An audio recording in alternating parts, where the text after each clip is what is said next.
คนมาเที่ยวพักก็ได้เดี๋ยวไปเบิ่งวันจุดสุ่มทายหุบแห่งงาม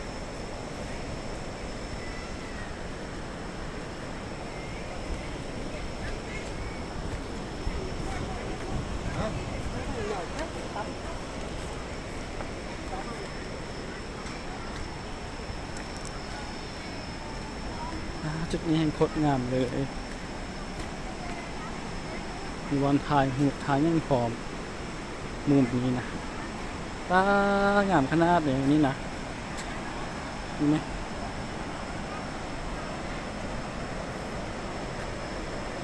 สามารถลงไปลุมใดแล้วสุดยอดเลยคุณนะงามอีหลี่ป้า